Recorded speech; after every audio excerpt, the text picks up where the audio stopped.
ভালো করে বাংলা বলতে পারেন না, উনি নিজে সেটা স্বীকার করেছেন। উনি তোতলান সেটা নিজে স্বীকার করেছেন। তোতলা দেবকে ঘাটাল ছাড়া করবেন হিরণ?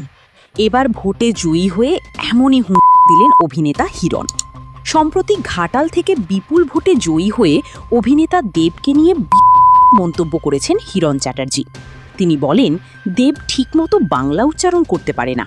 দেব তোতলা, ঠিক করে বাংলা বলতে পারে না, অথচ এ রাজ্যের সংস্কৃতি নিয়ে এসে কথা বলে।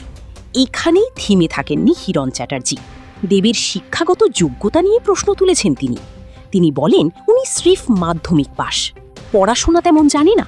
এই ধরনের মানুষের হাতে ঘাটালের উন্নয়ন কখনোই সম্ভব নয়। নির্বাচনে বিপুল ভোটে জয়ী হয়ে হিরণ বলেন, এবার তিনি দেবকে ঘাটাল থেকে বিতাড়িত করবেন। হিরণ বলেন, ঘাটালে দেবের দিন শেষ, মানুষ আর ওর গ্ল্যামারে ভুলবে না। এবার ঘাটাল থেকে দেবকে বিদায় নিতেই হবে। হিরণ আত্মবিশ্বাসী যে তৃণমূলের এই তারকা প্রার্থীকে হারিয়ে তিনি ঘাটালের মানুষকেও প্রকৃত উন্নয়ন এনে দেবেন বলে মন্তব্য করেছেন। এমএলএ নির্বাচনেও দেবীর চরম ভরাডুবি হবে বলেও তিনি মন্তব্য করেছেন। লোকসভা নির্বাচনের আবহে সরগরম ঘাটাল কেন্দ্র। রাজনৈতিক লড়াই ছাপিয়ে এবার তা পৌঁছালো ব্যক্তিগত কাদা ছোড়াছুড়িতে। ঘাটালের বিজেপি প্রার্থী হিরণ চট্টোপাধ্যায় সরাসরি আক্রমণ করেছেন তৃণমূলের তারকা প্রার্থী দেবকে। দেব তোতলা এবং তার শিক্ষাগত যোগ্যতা নিয়ে হিরণের মন্তব্য ঘিরে এখন রাজ্যের রাজনীতিতে বইছে বিতর্কের ঝড়।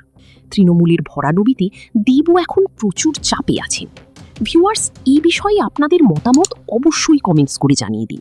ভিডিওটি দেখার জন্য ধন্যবাদ। Icon focus 24 TV, powered by 4D Fourth Dimension। আমাদের চ্যানেলটি সাবস্ক্রাইব করে আমাদের সাথে থাকুন।